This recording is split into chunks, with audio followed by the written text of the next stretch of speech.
My name is Elie. Sorry about that. It's our first webinar, as you can tell. I'm the founder of our Facebook group, Optimize My Airbnb Listing. The reason why I decided to have this and to invite someone from PriceLabs is because we've had a lot of questions about PriceLabs and about different pricing strategies. So Amber has accepted. We're very lucky to have Amber here. She's an expert at PriceLabs, and she'll give us she'll give us a presentation on PriceLabs, and then she'll answer all of our Q&As. You can type in your questions in the chat or on the Facebook Live. And yep, so without further ado, Amber, you can take over as co-host. Thank you. Awesome. Hi, everyone. Amber Prickett with PriceLabs. I am a solutions consultant at PriceLabs. I've been with PriceLabs for 2 years now. Before joining PriceLabs, I was a revenue manager for very large property management companies in the Panhandle of Florida for about 4 years. So that's my background and kind of how I got interested in PriceLabs in the first place. So today we're going to do a very quick demo. What is PriceLabs? How does it work? Kind of high level, but for those of you that are not familiar with PriceLabs or are familiar but maybe aren't using it, so you don't know how it works, we'll at least go over that so you can get a little more comfortable with who we are. And then the second half is going to dig into some best practices for those of you that are using PriceLabs. So hopefully it's going to be some helpful content.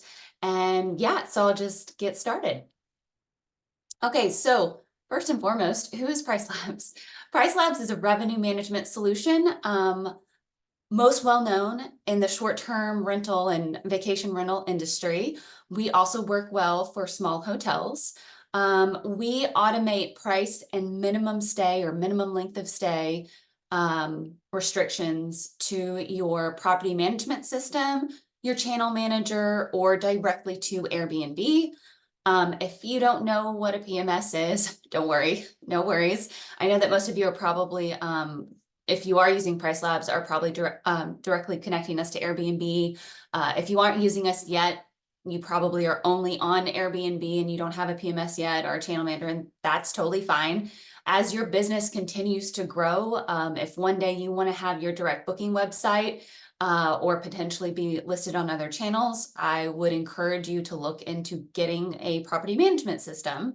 But you can connect us directly to Airbnb. We have an official API integration with them now.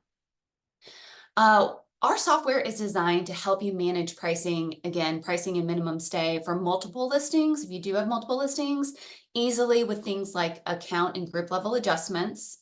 We're used by thousands of hosts and property management companies around the world to increase revenue while spending less time manually adjusting rates. We have 3 different products, and altogether they are a full revenue management service. Our most popular or our flagship product is our dynamic pricing product, and that's what we're talking about today. This is where our system automatically updates your pricing and minimum stay by default once a day, every day, based on the supply and demand trends in your market. You do get a 30-day free trial with dynamic pricing. So if you aren't using us yet, you can sign up for a free trial, play around with the software, see if it looks good to you, test us out with a couple of listings, and if you're comfortable with it, you can move forward. If not, no hard feelings. We also have Portfolio Analytics. This is a tool that is free. And as soon as your listing or listings are imported into PriceLabs dynamic pricing, we have access to your reservation data. And with that reservation data, we're able to come up with reports that are helpful and definitely more robust than what you would have in Airbnb, and in many cases more robust than what you have in a property management system. And then last but not least, we have market dashboards. This is most comparable to an AirDNA. It is purely scrape data. If you don't for some reason, I think all of you have listings, but let's say you have one listing and you're curious about getting another listing, maybe in a different market, and you don't know much about that market. That is what market dashboards is for. You can create a market dashboard and scrape data and see what that market is like. What's an estimated revenue for a 3-bedroom in that market? What's the average daily rate? Things like that. But again, today we're going to focus on dynamic pricing, but do know that we have those other products available. All right, so first and foremost, we're going to talk about how we calculate price recommendation. So if you've never heard of dynamic pricing, super important to understand how it all works, right? We start with a single base price for an entire year. That's the first step that you take when you start using PriceLabs is you set your base price for your listing. Think of your base price as an average listed price for an entire year. So a middle price point, right? Once we establish a middle price point with that base price, then PriceLabs algorithm is able to increase and decrease rates from that base price, from that starting point. The first trend that we apply are the seasonal trends. Think of these as repeated year-over-year trends that are happening in most cases due to weather, right? So I am in Panama City, Florida, and we are definitely most popular during the warmer months because it's nicely warm, but it's not excruciatingly hot like it is in South Florida. We get a really nice spring through fall, really, season, our peak seasons in summer. So we're a very seasonal market. So those seasonal trends are not as apparent in all markets, right? So if you're in a place like Austin, Nashville, urban markets like that, you don't have as much seasonal trends, but there is at least a little bit of seasonality. And again, those are largely based on historical occupancy trends in your market. After those seasonal trends, we then apply day of week trends. So this is particularly important for those urban markets, right?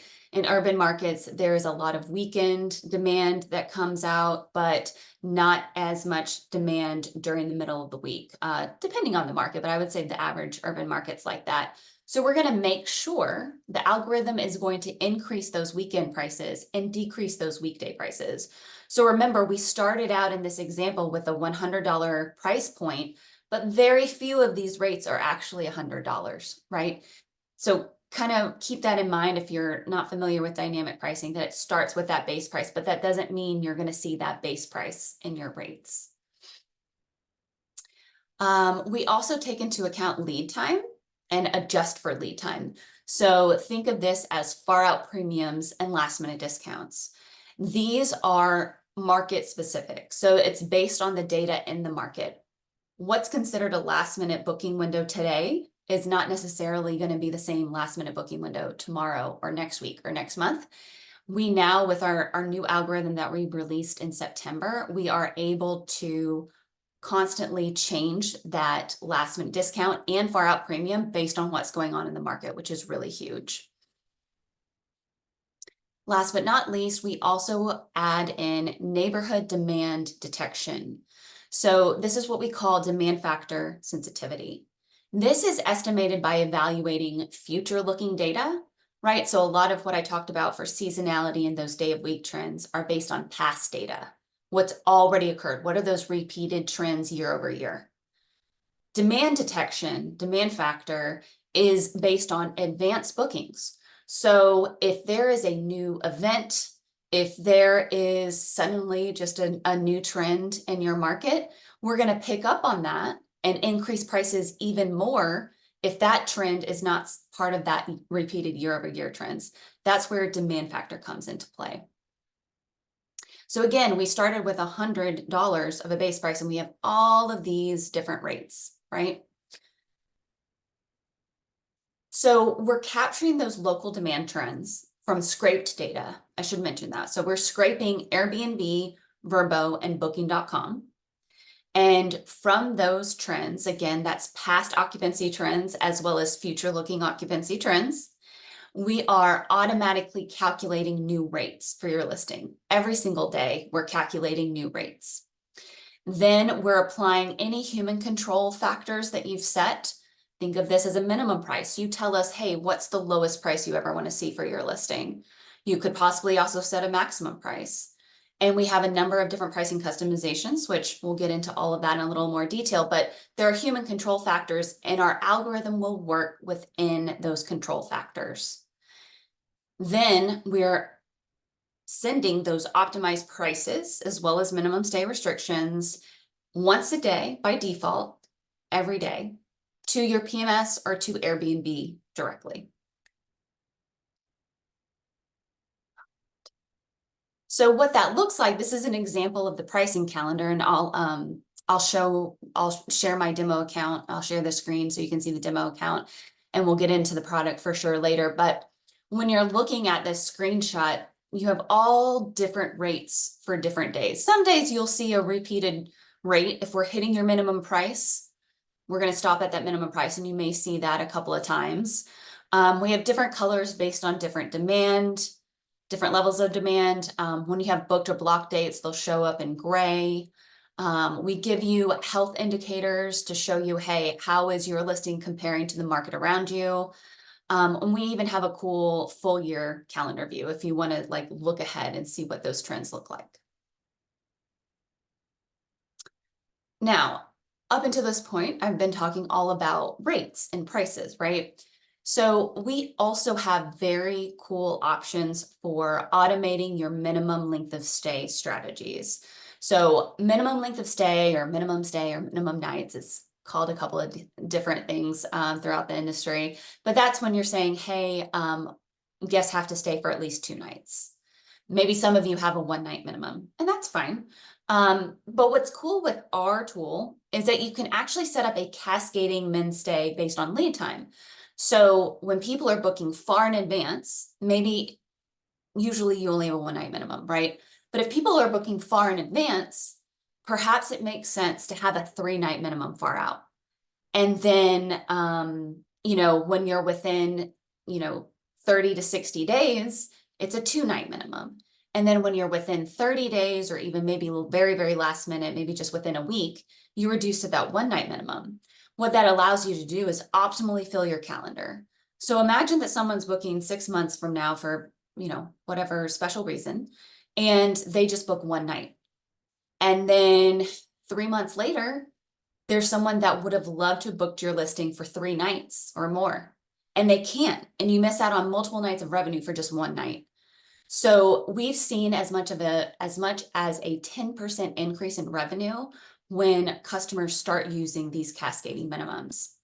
Part of the cascading minimums are also orphan gaps. So now, again, if you have a 1-night minimum, maybe not applicable, but if you have a 3-night minimum or even a 2-night minimum, you can automatically open up those 1 and 2-night gaps in between reservations and make them bookable rather than having to manually allow that.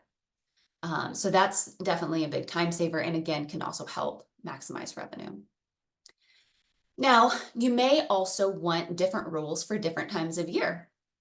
So in this particular example, this property for the majority of the year has ideally a 3-night minimum. I say ideal, that's how I talk about that default min stay rule.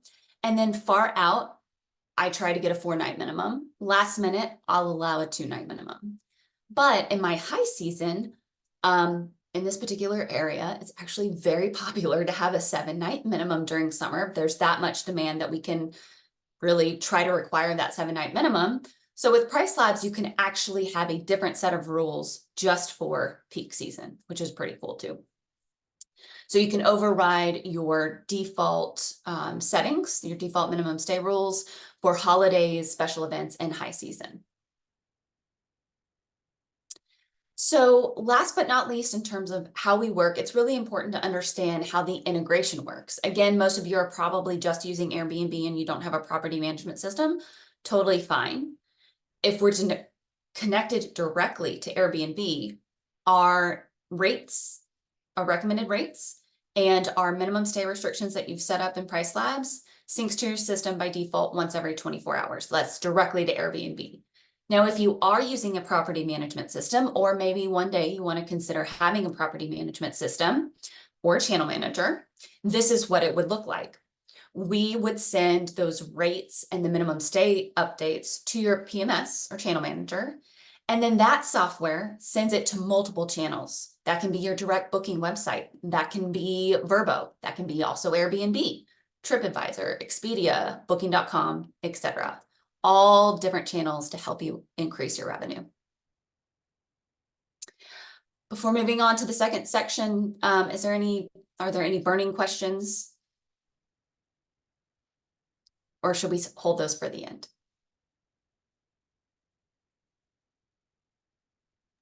So for now, we have I have already some people that asked questions beforehand, and we have Amy Miller that is asking what settings are automatically controlled with a new HLP and what should we be adjusting? And then she also, well, if you want to go ahead and answer that one before the second question.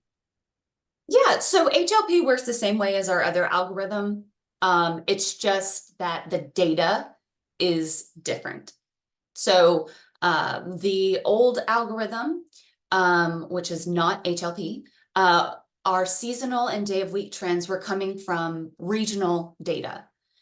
Now all of our trends are coming from that hyperlocal data. That's where HLP, hyperlocal pulse, comes from. So that's the only difference between the two. Everything else is the same. The last minute discounts and the far out premiums are different with HLP as well. They're based on what's going on in the market, whereas previously it was always a gradual 30% discount over 15 days for the last minute discount, and the far out premium was always, I barely remember it now, but it was always a flat 20% premium 7 months and more into the future. From 30 days until 7 months, it was a gradual 20% premium. But now, like I said, that's different. That's one of the other things that's different with HLP. But in terms of settings, everything else is the same. Can you put a premium on certain minimum stay if you are including cleaning costs and nightly rates? So a premium based on length of stay, or pricing based on length of stay, we call that length of stay pricing. We do not have access to that for Airbnb. That is something that you could maybe manage directly in Airbnb. So hopefully that answers that question. Good question, so. And I had received another question from Eric. He's asking, I think the biggest thing around PriceLabs is how do you determine what type of market you have? And then based of that, what's the strategy? I've noticed it's hard to use a pricing strategy because you have to wait for results to see if it's working when it could just be a slow market. Kind of confusing. Not sure I'm understanding that question. Your market is your local market, right? It's the closest 350 listings of similar size. And we're gathering all of those trends from the scrape data. So you don't really have to determine your market. We're doing that for you. But that was a lot of words. If it's in writing, maybe I'm just missing the question, but we'll hold that for the end. It seems like a bit of a lengthy question, and I'll just dig into some of the best practices and kind of how things work. So we're going to talk about best practices for optimizing and maximizing pricing potential. So we're going to cover base and minimum price setup best practices, minimum stay restriction considerations for best practices, comparing your listings with the market, last minute bookings, how to maximize those, and caution of overusing or overuse of our customizations. So all really, really good topics to keep in mind if you're already using PriceLabs. So when you first connect to PriceLabs and you first import your listing, the first step you should take is to set your base price. So I'm gonna, here we go, make sure that is showing for you guys. Yep, perfect. This is my demo account. These are fake listings. They don't exist. They're actual addresses, but they're not actual rentals. So this is what it looks like when you've got your listings imported into PriceLabs. When they're syncing, this switch is green. We don't sync until you tell us to, right? So it starts out like this. And we want you to properly set up your listing before you start syncing. And the first thing you do is to set your base price. So to do that, you can either click on the listing name or click on review prices. And it's going to take you into the pricing calendar and settings for just this one listing. And when it's brand new, all of these fields will be blank. These are your minimum, base, and maximum price fields. To help you determine your base price, so I would encourage you to check out our base price help tool, because what you think might be the best base price is not necessarily the best base price. And what's cool about the base price help tool, so you click on this button right below these fields with the light bulb, it is showing you scraped data, particularly or specifically, I should say, Airbnb. So it's going to look a little different when it's brand new. You won't see a recommended price here. It'll say imported. It'll be based on the rates you currently have in Airbnb, if that's what's connected. It will default to be selected on market based. And the first thing you want to do is tell us which level or which segment of the market this should be in. So if it's a budget friendly property, you should choose economy. If it's an average property, you should choose mid-scale. And if it's a high-end property, you should choose upscale. And you want to think of this as, how do you compare with the listings around you? Are you nicer than the listings around you? Do you have better amenities? Then maybe you want to do upscale. If you think you're pretty average, and what I typically recommend is, when in doubt, start with mid-scale.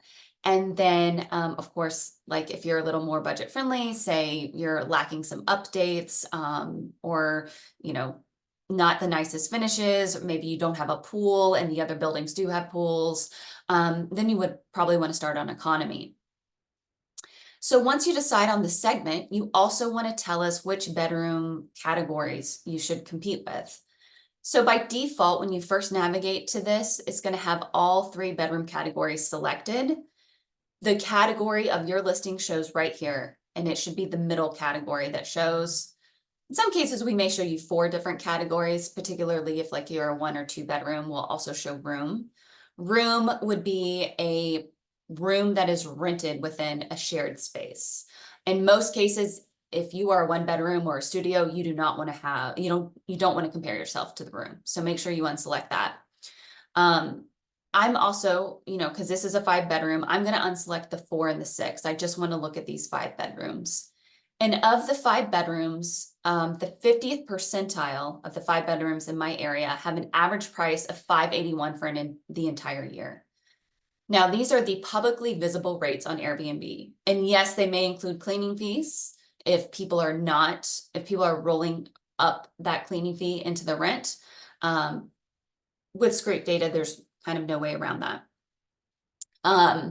But what's really cool is that you can look at this bar graph, and this is going to show you an average daily rate for each month. Sometimes will be higher than this and sometimes lower than this. This is just showing you the seasonality, but it helps you determine if you're in the right ballpark for this listing.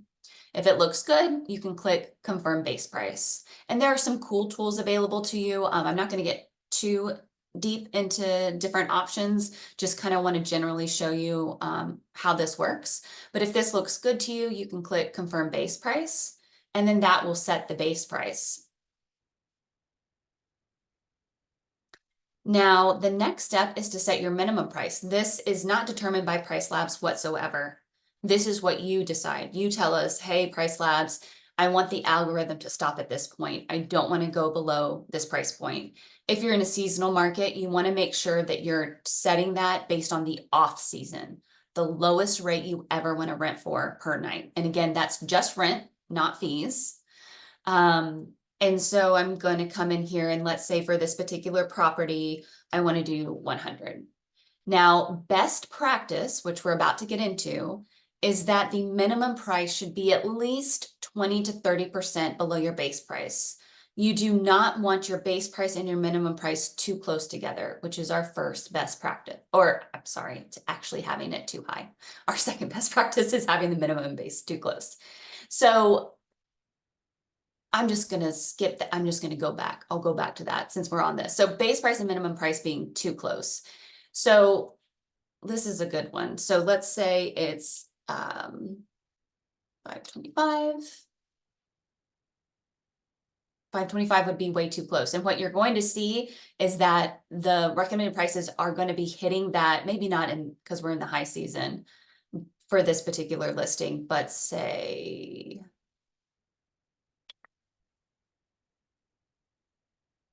yeah, maybe this is not the best. So I don't have a base price that I don't have a good example, but let me do something. I'll do a lower one. Let's say I did the low, that low option, and something like this, and we should be seeing that minimum price a lot.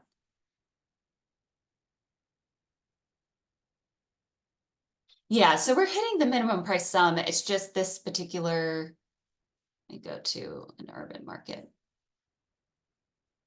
So also cool tip, if you're already using PriceLabs, is navigating between multiple listings from here if you have multiple listings.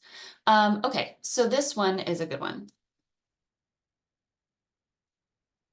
So I'm setting a minimum price that is just a few dollars below my base price for this listing. And now you'll see that we're hitting that minimum price a lot, right? So that is the whole point, that you want to make sure you have at least a 20 to 30% difference between that base price and minimum price. And this example in this screenshot is perfect. It's where we're hitting that minimum price almost every single day of an entire month. That is why so if you're seeing your minimum price being hit a lot, you either need to consider revisiting that base price or lowering that minimum price because otherwise you're not giving us enough room to be dynamic. Going back to this one, having your base price too high, because the base price is the starting point for the algorithm to work. If your base price is set very high, all of your rates are going to be very high. So taking a look at this neighborhood data.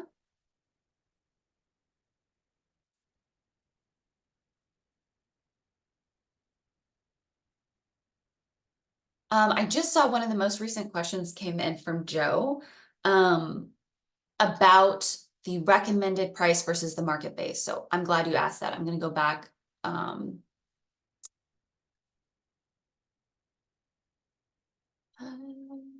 Uh-oh. Give it a second. It does not seem to be wanting to load. Okay, so hopefully it'll be loading in the background. And if not, that's fine. I can just use the calendar. Okay, so the difference between market-based and recommended, wonderful question. After you've been syncing with PriceLabs for at least 2 weeks, right? So the sync switch is in the green, it's turned on, it's been syncing for at least 2 weeks. We will start having enough data of your listing's performance in comparison to the market to start making recommendations, right? So we're saying, hey, for this particular listing, you have very low occupancy. We recommend lowering this base price. And this is by like a little less than 10% because I'm at 128 right now. So that recommendation comes from the performance. The market-based is just based on the listings around you, right? And depending on your listing, that can be more or less helpful. Certainly preferred for when you're first setting your base price because you don't know where to set it. But as time goes on, I would say only checking in on that market-based price is necessarily maybe once a quarter. I say that because the supply, as you guys probably know, the supply changes a lot, particularly on Airbnb, right? And so with the supply changing, that's essentially saying, hey, your competition's changing. And where, that 25th percentile, that 50th percentile, where it was a quarter ago, is not necessarily going to be the case for this quarter. Now, you want to keep in mind that, if you're not booking, you don't want to increase your price, right? So keep that in mind. You don't want to increase your base price if you're not booking. But if you have healthy occupancy and you see that based on what's going on in the market, you can get away with maybe a little higher of a base price, great. In the reverse, it could also say, hey, the market base may be lower than your current base price. Again, take into consideration, what is your occupancy? Are you at a healthy occupancy? Are you completely booked up? I would not recommend lowering that base price. You can probably get more money. If you're completely booked up, it's a sign that your rates are probably too low. So I would check in on that market-based price maybe once per quarter, but otherwise that recommendation is going to be the way to go because it's based on what your listing's doing. Hopefully that answers that question. My neighborhood data did not load, so none of these are loading. Always fun when that happens during a live webinar, but that is okay. We will stick with the pricing calendar. So I am talking about what happens when the base price is too high. Oh, no, I thought it was going to load. I'll just use this as an example. So this future prices chart shows on the neighborhood data tab. It's the first chart. And the black line are your rates recommended by PriceLabs. The different colors are the market's rates, right? And again, these are similar size properties. So, and you can see that this particular example, this 4-bedroom, we have filtered to just look at other 4 bedrooms, right? And of those 4 bedrooms in the market, the bottom of this gray line is the lowest level of the market, or the 25th percentile. The top of the gray or bottom of the dark pink is the 50th percentile.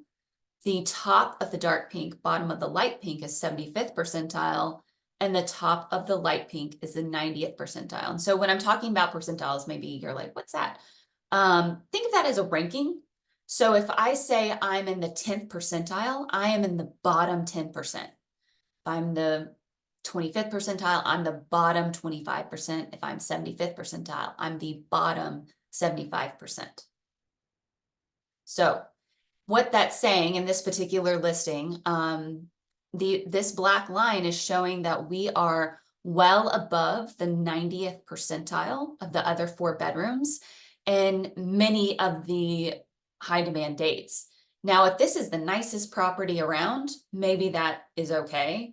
But if this is an average property, these rates are too high. If it's an average property, now we're going to overlap with different colors because the majority of Airbnb listings are not using dynamic pricing. So those of you that are using dynamic pricing, you're ahead of the curve. Those of you that are considering dynamic pricing, you're about to be ahead of the curve. But the vast majority of Airbnb listings are not using dynamic pricing. So in our opinion, that means that they are not correctly priced, right? They're not taking advantage of the demand trends in the market because they're trying to come up with the price themselves. So we're going to have overlap. You're going to see that line probably overlap with different colors.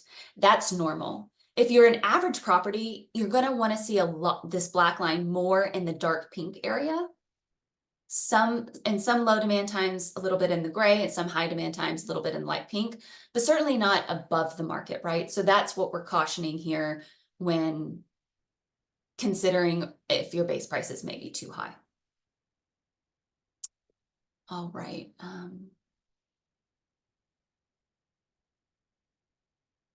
Okay. Thank you, Matthew. I will try that. I'm not sure what it's going to look like in the webinar.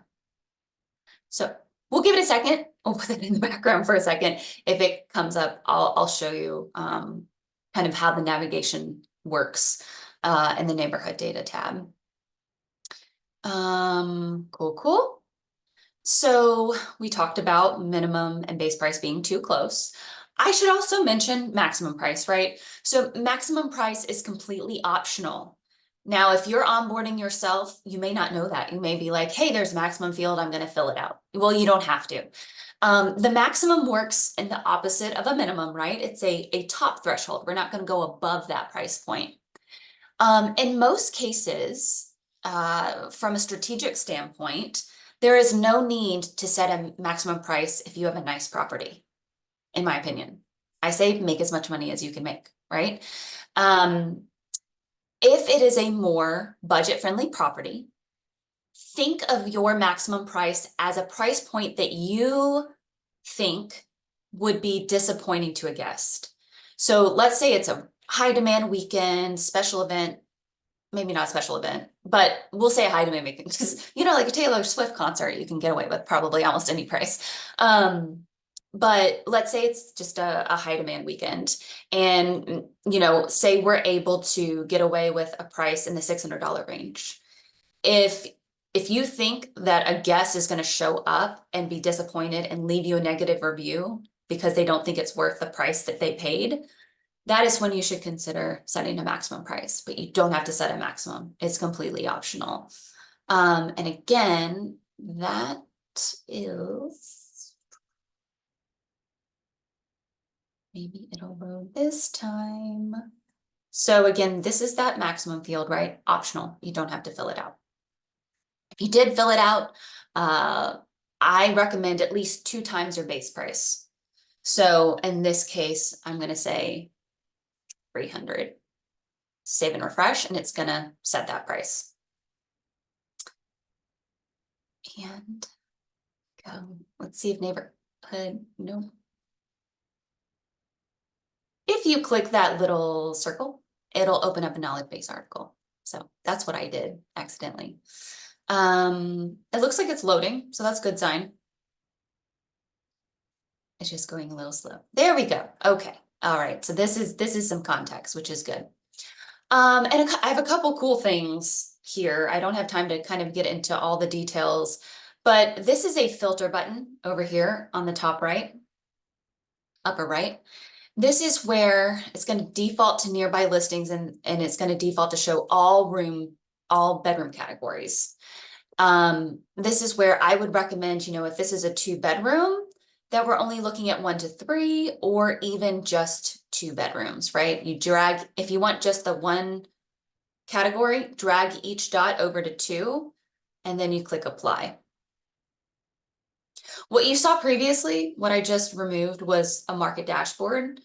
If you guys are using market dashboards, you can have a custom comp set and you get to choose the market dashboard. They ask you to select which one, and then you select your comp set. So know that that's an option. I don't have time to kind of dig into the details of that today, but that's pretty cool. And again, we have tons of resources on YouTube about stuff like that. So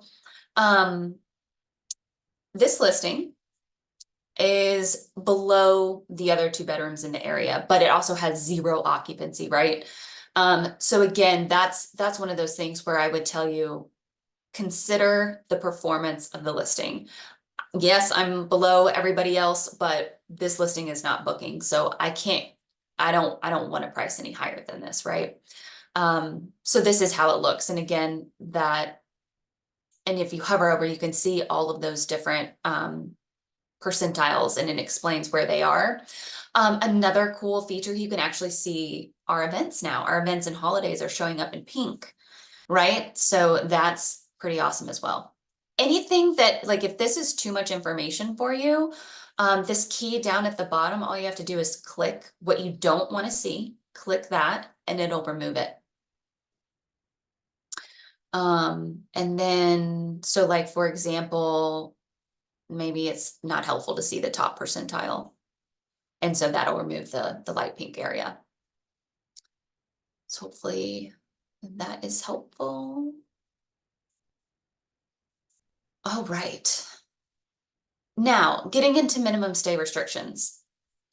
And I'm watching the time. I want to make sure we give plenty of time for everything. So minimum stay restrictions are, again, that minimum length of stay, right? You can set these at a listing level, or if you have more than 1 listing, you have options to go to our customizations page and set it at a higher level. Account level is going to apply to everybody in your portfolio. Groups would be, you could group similar types of properties together that need to share the same rules, and you can set it up there, right?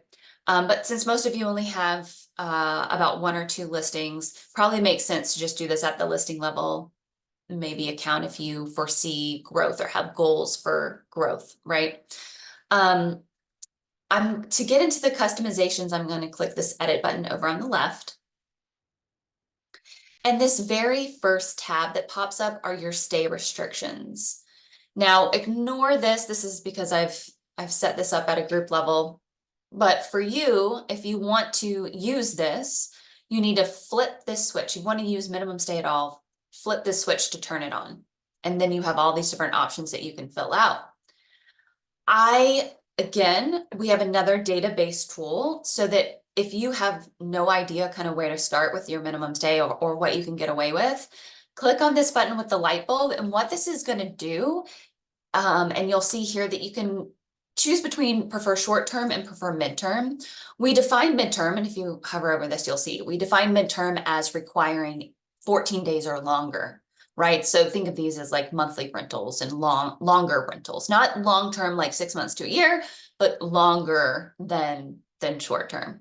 In most cases, you guys are probably short-term. So I would leave it on prefer short-term and click go. And based on the booking window and length of stay trends in your market for your similar size properties, right? Those closest 350 listings of similar size. This is what we recommend to maximize your revenue. So for this listing, we're saying that you have a 2-night minimum for the weekday, 3-night on the weekend. For Airbnb, that means check-in day. If it's a check-in Sunday through Thursday, it would be a 2-night minimum. That's by default. You can tell us if you define weekends differently. And weekend would be Friday or Saturday, right? And this makes sense since it's an urban market. Probably easier to get away with that 3-night minimum on the weekend than on a weekday. And then when people book, and that's when people book anywhere beyond 30 nights. When people are booking within 29 nights, we recommend a 2-night minimum across the board. And then last minute within 6 nights, a 1-night minimum. And then it already sets up your orphan gap for you. This is so much easier than doing it from scratch. And it's based on data, right? I always like to make database decisions. I want evidence that I am making the right decision. So you can click apply and customize, and you don't have to use every single one of those recommendations. So let's say that operationally you can't do a 1-night minimum, that you can maybe do a gap. You're okay with a 1-night gap, but in general, you don't want the 1-night minimum. It's just too much turn. You can just hit this little trash can and it'll go away. And if you wanted to adjust this down to 14 or even, up to 45, you can adjust that. So you can click apply and customize and make changes that you prefer, and then click save changes from there. So in terms of best practices, maybe some of you that are already using PriceLabs, maybe it's just a 1-night minimum or 2-night minimum, and you're not taking advantage of the cascading minimum option. That is what we really recommend. Take a look at that recommendation and consider a cascading minimum. Because like I said, our evidence is that it can cause at least a 10% or up to a 10% lift in revenue. All right, moving right along. And we'll save questions for the end. I want to make sure I have plenty of time for questions. Okay, comparing with the market. So we talked obviously a little bit about this particular graph already, right? When we were looking at the pricing and that neighborhood data tab. We're also going to look at, so we're just going to dig into that neighborhood data. Perfect. Okay. All right, so we talked about this graph and how you can see where your prices are. Well, I should also just mention a couple things. So it defaults to next 6 months. You can update that differently. You can go all the way to the full year. When you're first setting up your property, I recommend looking at the entire year so you can see what is happening with rates, right? And when you make changes, like say you change your base price, or if you make a customization change, you're going to see a difference between the dotted gray line and the black line. The black line are your new rates, your newly calculated or recommended rates based on those changes. The dotted gray line are your last synced rates, so the last rates that we sent to your system. And sometimes it's really nice to see, okay, if I change my base price by this much, what is that doing to my rates for the next year? If I change my demand factor, what is that doing to all of my rates? It's really a nice way to see how your changes, how your customization changes, your base price or minimum price changes are going to affect your prices over time. This second graph is the occupancy graph. Now, I'm sorry that my demo my demo account does I didn't put any fake occupancy in for these future months yet. But if I did, you would see gray bars, and those will overlay and show me exactly where this property is booked or blocked.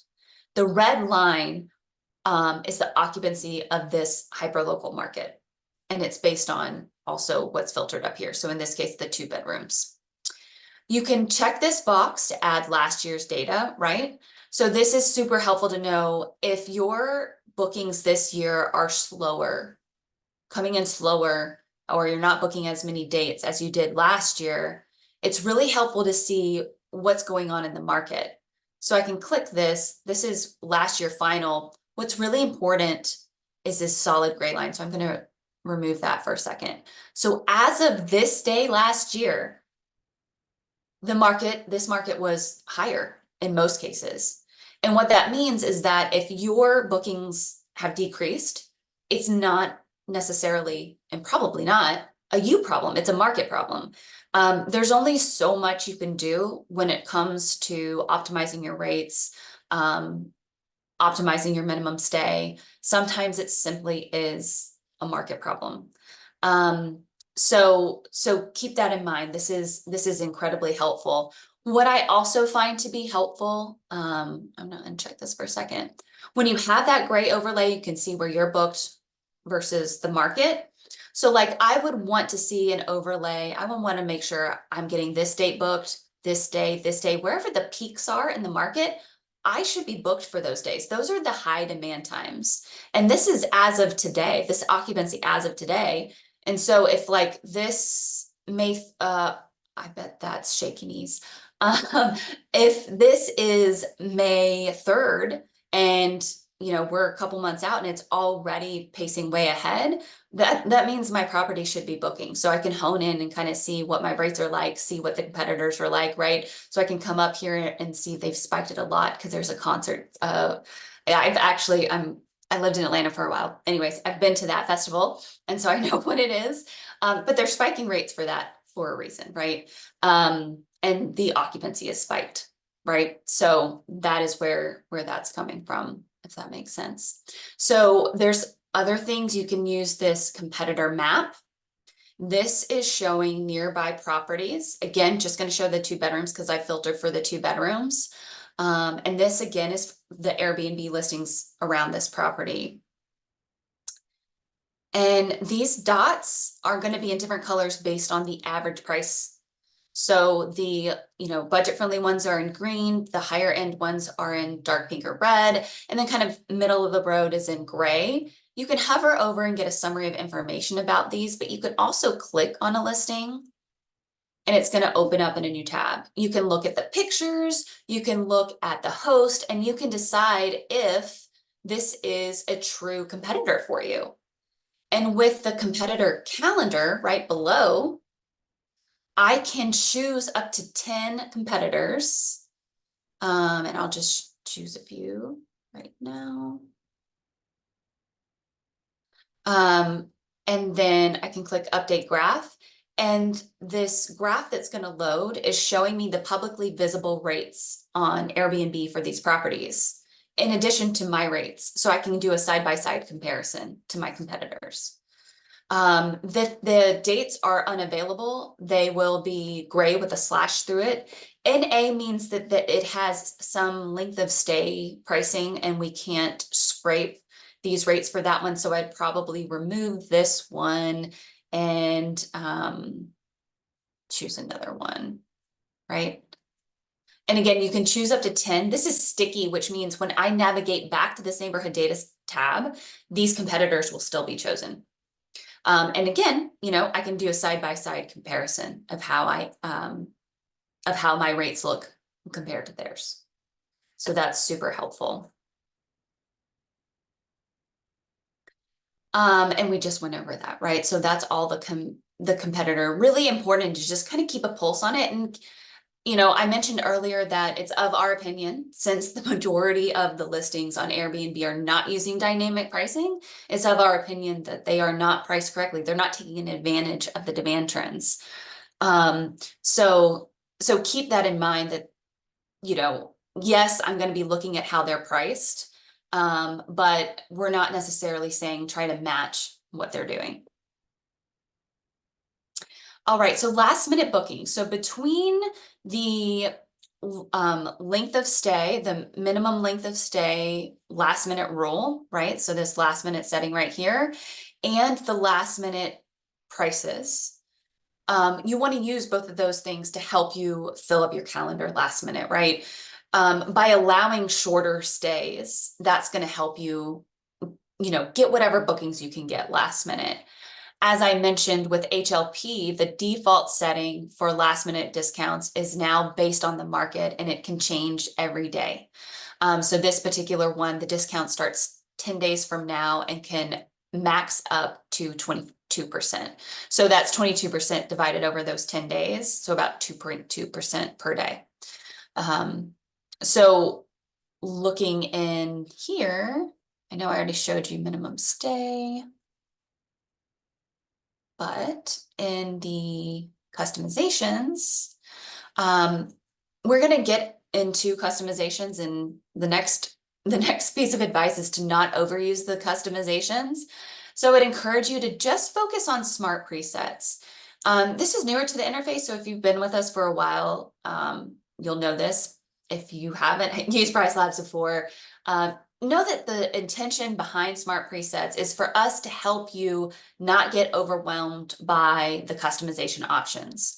We have a lot of different customizations because we have a lot of different types of customers, types of users, right? We have everywhere from property management companies that have thousands of properties and an individual host, right? There's a large variety of strategy and experience in that range. And so not everybody needs all of the customizations. We encourage you to only use the default settings, especially for the first few months of using PriceLabs. One of those default settings, again, is this last minute prices. And so I'm going to change this a little bit for this one.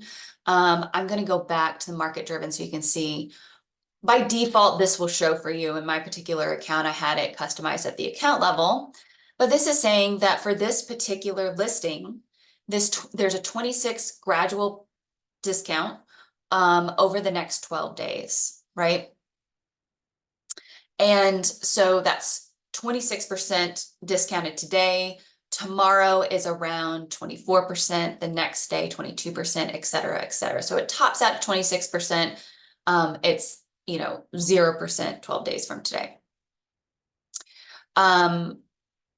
And tips. So this will tell you what we recommend based on what you told us when you first started your account. So what types of properties do you have? Have you ever used dynamic pricing before? And that's going to change the tips that show.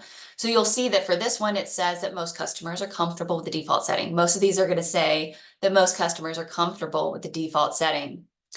The different one, when you haven't been using dynamic pricing, the main thing we recommend is demand factor sensitivity. You'll see here that if you're new to dynamic pricing, we suggest setting demand factor to low.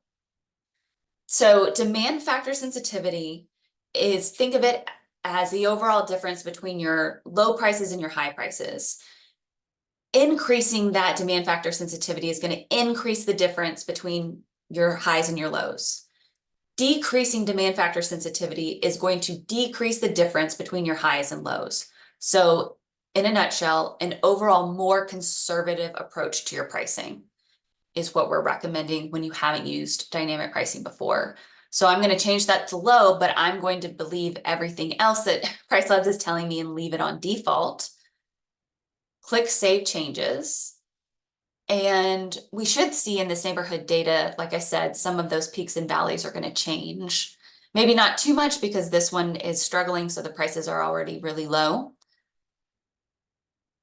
And this is going to be my last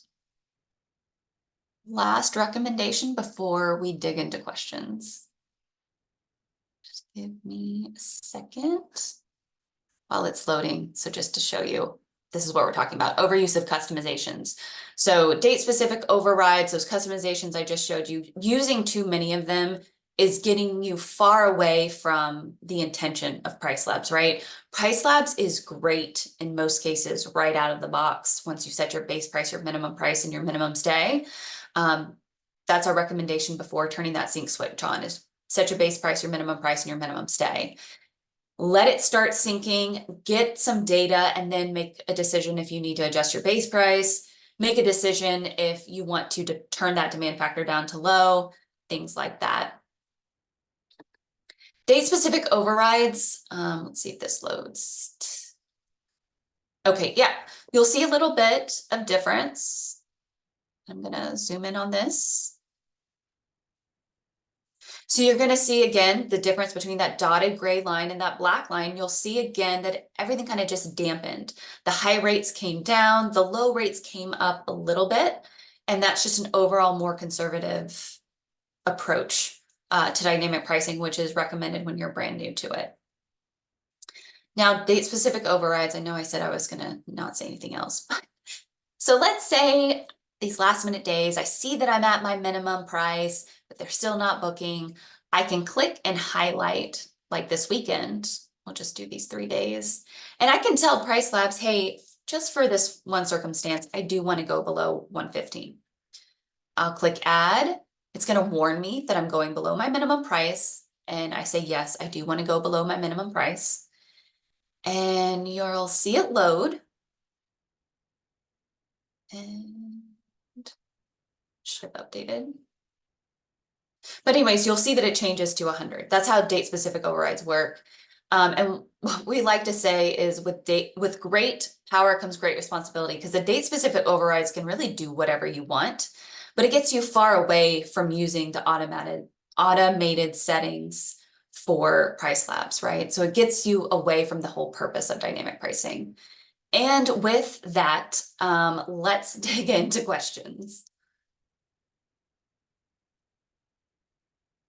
Elie, do you want me to just read them off the chat? Yeah, you can go ahead and read them. There was a few questions that came from Facebook, so I had posted them as well. Thank you so much. Perfect. Yeah. Yeah. Let me just make sure. Yep, we could talk. So we covered Joe's.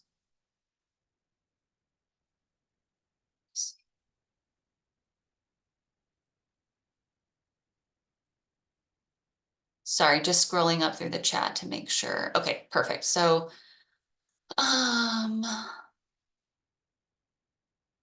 Amy, I've noticed recently with the new HLP that low demand days have rates nearly twice my minimum rate and sometimes higher than high demand days. So sometimes higher than high demand days. I think if I'm understanding this question correctly, there's concern about the rates being too high with HLP. I would revisit your base price and bring that pricing down if you're seeing that our pricing is too high across the board. That's the best way to adjust your pricing down. I would also consider turning your demand factor to low if it's not already there. And last but not least, maybe setting a maximum price, if I'm understanding that question correctly, Amy. Next question. Yeah, this is the one. How do you determine what type of market you have? And then based off of that, what's the strategy? Again, you know, one of the things that I was mentioning is that PriceLabs is great right out of the box. There's not a lot that you have to do.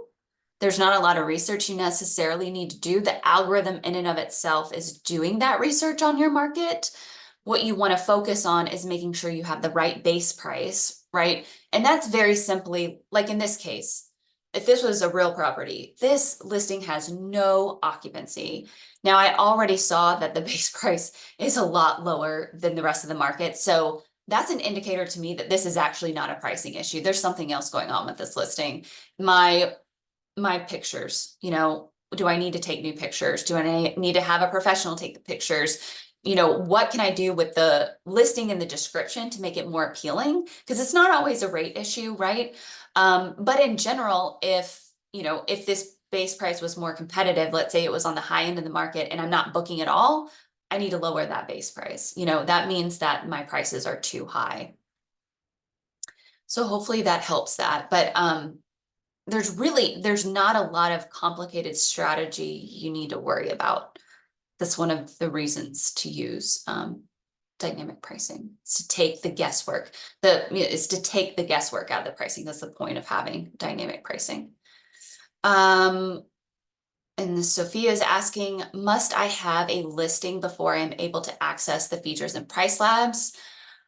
The only thing you can use without a listing is market dashboards. Market dashboards doesn't require a listing. So you can use market dashboards, but without being a dynamic pricing trial user, you have to pay for market dashboards from the get-go.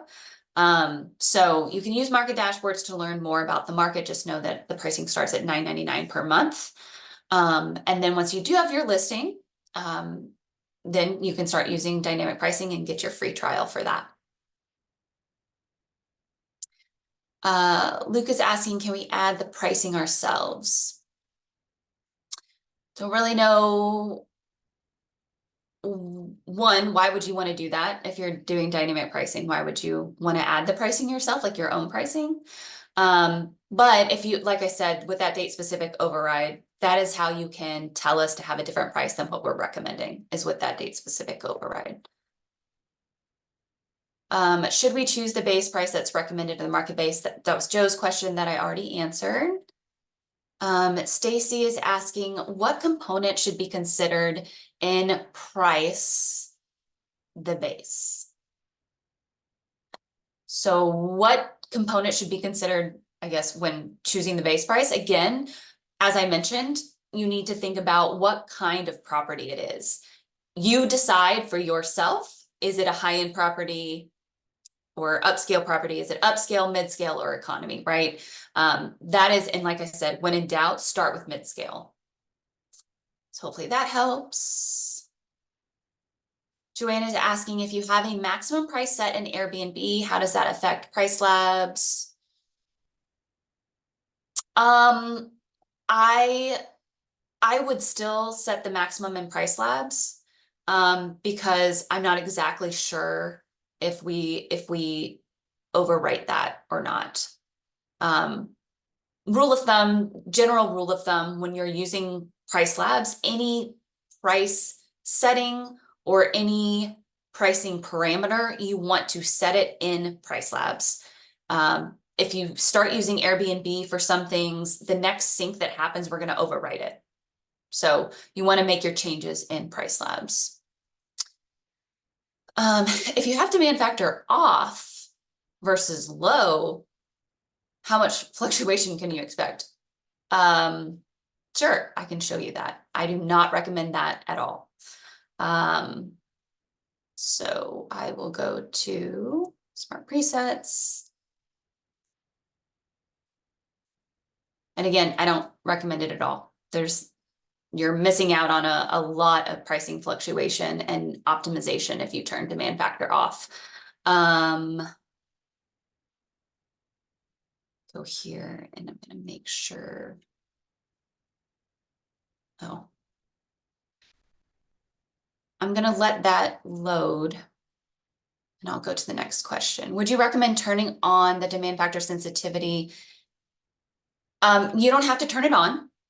It's already on recommended. The default setting, meaning when the switch is in the off position, that's our default setting. It's already on recommended. So the only time you want to flip that switch is if you want to do something different than recommended, meaning low or high. But otherwise you don't have to turn that switch on. It's already on recommended, and it will show it. I actually don't know if it explains that precisely, um, but yeah, I would, you don't need to turn that switch on. And if you do turn it on, again, just do low or high. I don't recommend turning it off. So you'll see that it flattened my rates. This is a date specific override far into the future. That's why that's still there. But see how it just completely flattened it out. This little bit of fluctuations coming from that far out premium. But like nothing's happening to the rates when you turn demand factor off.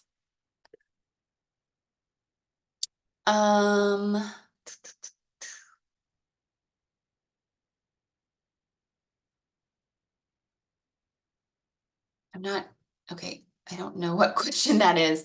Which one?